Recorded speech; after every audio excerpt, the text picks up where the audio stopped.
প্রিয় দর্শক, যাদের স্বপ্ন মালয়েশিয়া কিংবা যারা রয়েছেন মালয়েশিয়া, তাদের পরিবার এবং তাদের জন্য একটি মহা সুখবর। সেটি কি, যা শুনে আপনারা সকলেই খুশি হবেন। মালয়েশিয়ায় মানব পাচারকারীদের সিন্ডিকেট একটি শনাক্ত করা হয়েছে। প্রিয় দর্শক, মালয়েশিয়ার অভিবাসন বিভাগে একটি মানব পাচারকারী সিন্ডিকেট শনাক্ত করেছেন, যা বাংলাদেশে অনথিভুক্ত অভিবাসীদের ভিয়েতনাম থেকে থাইল্যান্ড এবং তারপর নৌকায় করে মালয়েশিয়া আনার জন্য 21,000 রিঙ্গিত পর্যন্ত আদায় করেছেন।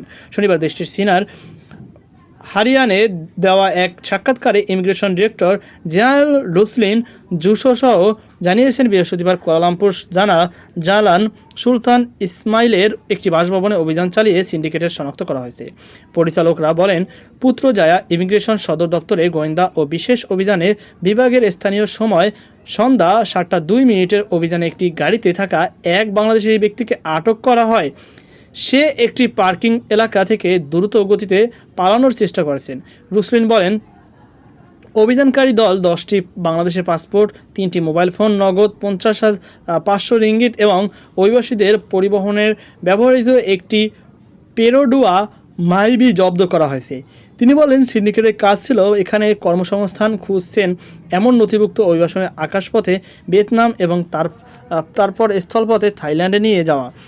তারপর থাইল্যান্ড থেকে নৌকায় করে তাদের কেলান্তানে আনা হয়। ট্রান্সপোর্টার তারপর তাদের কুয়ালালামপুর বাসভবনে নিয়ে আসা হয়। রুসলিন বলেন, প্রাথমিক তদন্তে পাওয়া গেছে সিন্ডিকেটের 2 মাস ধরে কাজ করছে।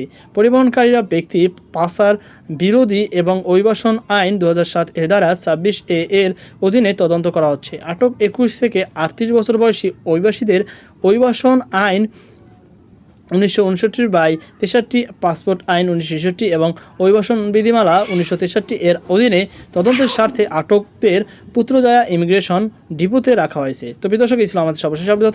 সকল আল্লাহ হাফেজ।